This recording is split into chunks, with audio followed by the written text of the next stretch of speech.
Exercise 8.2 question number 2।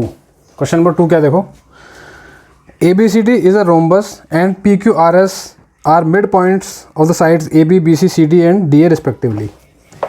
ABCD जो है black से मैंने बना रखा है, ये एक रोम्बस है और PQRS जो है ये मिड पॉइंट्स हैं। एक लाइन AB का मिड पॉइंट है, एक सेगमेंट AB का मिड पॉइंट है, BC का, CD और DA इनके मिड पॉइंट्स हैं PQRS। ठीक है, हमें क्या शो करना है, हमें शो करना है PQRS। ये जो रेड कलर से मैंने एक क्वाड्रिलेटरल इसमें बनाया है, ये एक रेक्टेंगल है, ये शो करना है। ठीक है, और ABCD रोम्बस है, ये हमको दिया हुआ है। तो शो करने के लिए हमें पहले क्या करना पड़ेगा, सबसे पहले तो हम क्या करना पड़ेगा, इसमें जो है ना हमें कुछ कंस्ट्रक्शन खुद करनी पड़ेगी। और कंस्ट्रक्शन क्या करनी पड़ेगी मैं आपको बताता हूँ। हमें जो है A और C को हम ज्वाइन कर लेते हैं, AC को हम ज्वाइन कर लेते हैं इसको। ठीक है, AC ज्वाइन करने के बाद जो है ये PR और SQ इनको भी जो ज्वाइन कर देते हैं। तो अब इसमें जो है हम काम आगे चल स्टार्ट करते हैं इसका जो है। तो यहाँ पे लिख देते, पहले जो हम कंस्ट्रक्शन करी है उस कंस्ट्रक्शन को यहाँ लिख देते हैं, join AC PR and SQ। इसको हमने ज्वाइन किया। ज्वाइन करने से हमें क्या मिल गया, हमें एक ट्राइंगल मिल रहा है यहाँ पे ADC। ऊपर एक ट्राइंगल आपको दिख रहा है, ऐसे ही एक ट्राइंगल दिख रहा है ABC। तो पहले मैं ADC ट्राइंगल पे आता हूँ। इन ट्राइंगल ADC ट्राइंगल में देखो SR पैरेलल टू AC।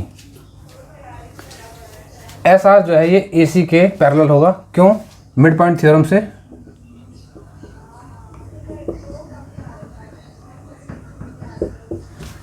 क्योंकि ट्राइंगल के अंदर जो है किन्हीं दो साइड्स के मिड पॉइंट को जोड़ने वाली जो लाइन सेगमेंट होती है वो तीसरी साइड के पैरेलल होती है। तो तीसरी साइड इसकी AC है तो इसके पैरेलल होगी। ठीक है, और एक चीज़ और होगी, ये पूरी बात इसमें मैं लिख देता हूँ उसको जो है, यहाँ अधूरा ना लिख के इसको पूरा लिखा जाए तो ज़्यादा ठीक रहेगा। एक तो यह है कि SR is parallel to AC, और एक चीज़ और है SR is equal to half AC।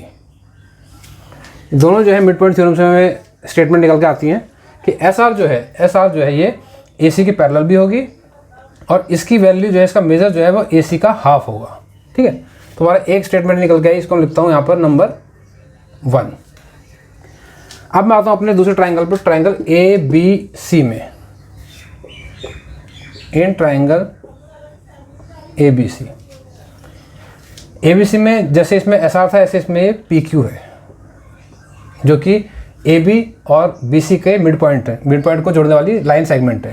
ठीक है, तो PQ पैरेलल टू AC भी होगा and PQ is equal to half AC भी होगा। अगेन वही मिड पॉइंट थ्योरम।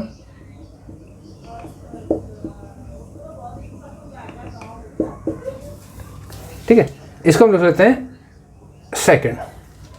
अब एक और दो जो हमने स्टेटमेंट बनाई है, ये इक्वेशन बनाई है, इनसे हमें क्या दिख रहा है हमें जो है, इसमें लिखते जाएगा फ्रॉम 1 एंड 2। SR AC के पैरेलल है, PQ AC के पैरेलल है, दोनों एक सेम लाइन के पैरेलल हैं। इसका मतलब SR is parallel to PQ। ठीक है, क्योंकि दोनों ही जो हैं पैरेलल टू दी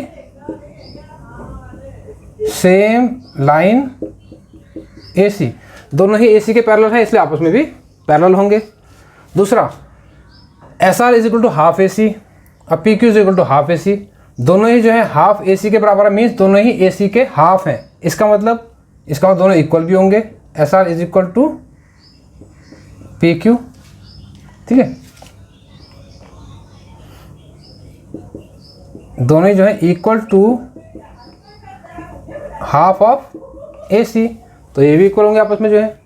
तो SR PQ के पैरेलल है, SR PQ के पैरेलल है और SR PQ के इक्वल भी है।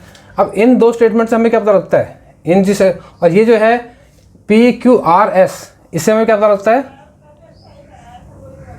Thus PQRS is a parallelogram.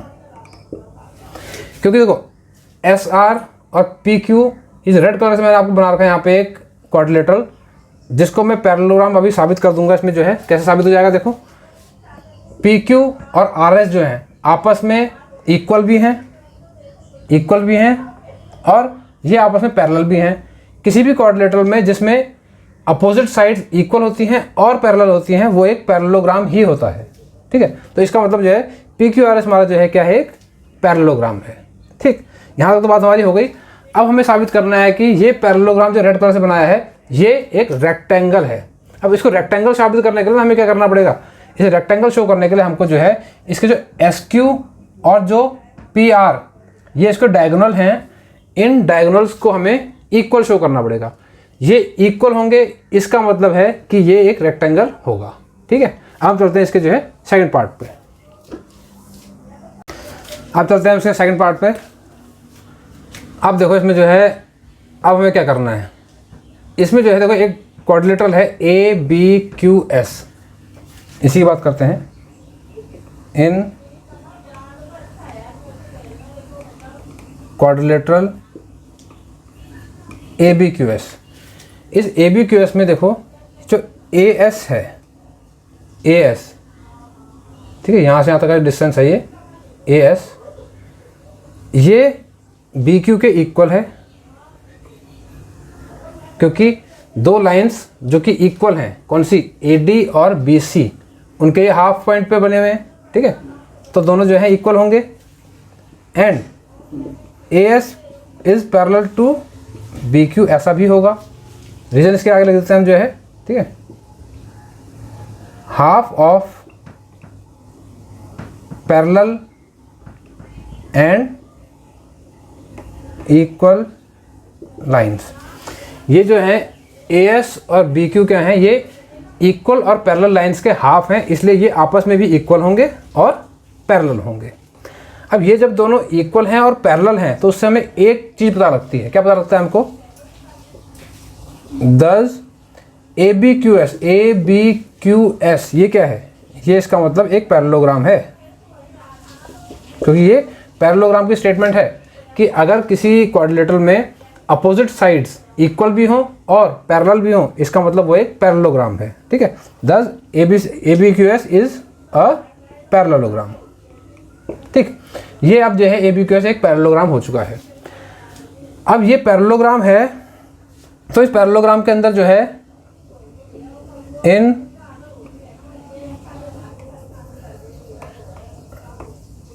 Parallelogram ABQS, इसमें क्या होंगे, अपोजिट साइड्स इक्वल होती हैं, तो AB is equal to QS मैं लिख सकता हूँ इसको जो है, AB is equal to QS। ये मेरी जो है थर्ड स्टेटमेंट आगे जो आगे हम इसको यूज़ करेंगे। ठीक, ABQS में AB is equal to QS हमारा आ चुका है। अब हम आते हैं अगले क्वाड्रिलेटरल पे जो कि है अपना PBCR, ये वाला जो क्वाड्रिलेटरल आगे वाला PBCR। ठीक है, इसमें स्पेस की कमी है, मैं ऊपर से थोड़ा सा मिटा देता हूँ इसको जो है।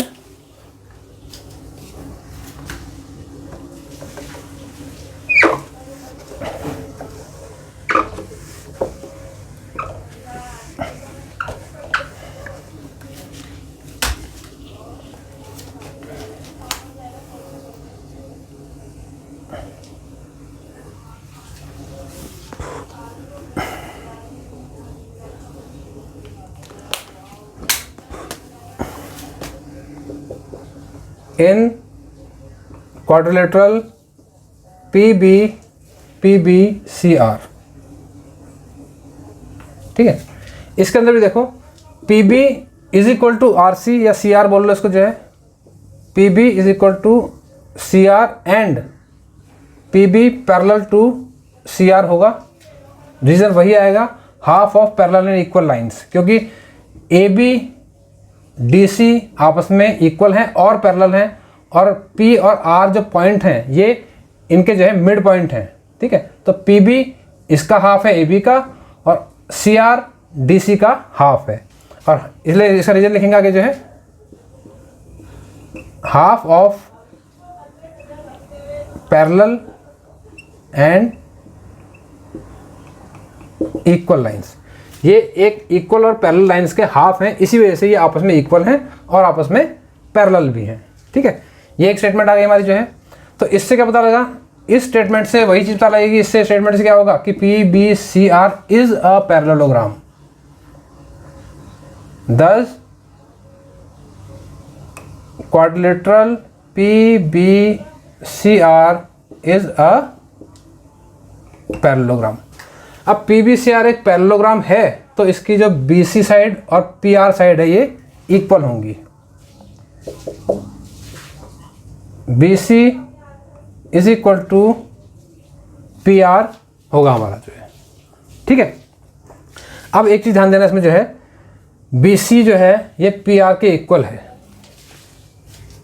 AB और BC आपस में इक्वल हैं। मैं यहाँ पे लिखता हूँ उसको जो है, पहले AB is equal to BC। क्यों लिखा मैंने इसको ऐसा, AB BC के इक्वल क्यों लिखा, क्योंकि ये क्वेश्चन में स्टार्टिंग में दिया हुआ है कि ABCD is a rhombus. Rhombus की सारी साइड्स इक्वल होती हैं, AB is equal to BC is equal to CD is equal to DA, सारी साइड्स इक्वल होंगी। ठीक है, तो मैं यहाँ रिजल्ट लिखता हूँ, sides of a rhombus AB BC के इक्वल है। तो यहाँ पर मैं BC की जगह पर अगर AB लिख दूँ तो कोई दिक्कत है, कोई दिक्कत नहीं है।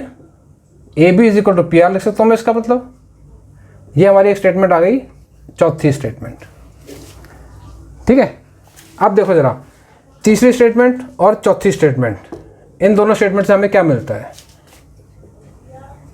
From 3 and 4।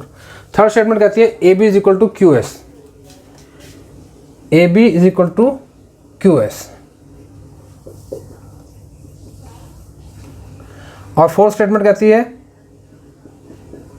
AB is equal to PR। अब देखो, QS is equal to AB, PR is equal to AB। QS ये और PR ये दोनों ही किसके इक्वल हैं, दोनों ही सेम लाइन के इक्वल हैं, AB के इक्वल हैं दोनों ही। तो इसका मतलब क्या है, QS is equal to PR। इसका मतलब क्या निकलता है इससे निकलता है QS is equal to PR।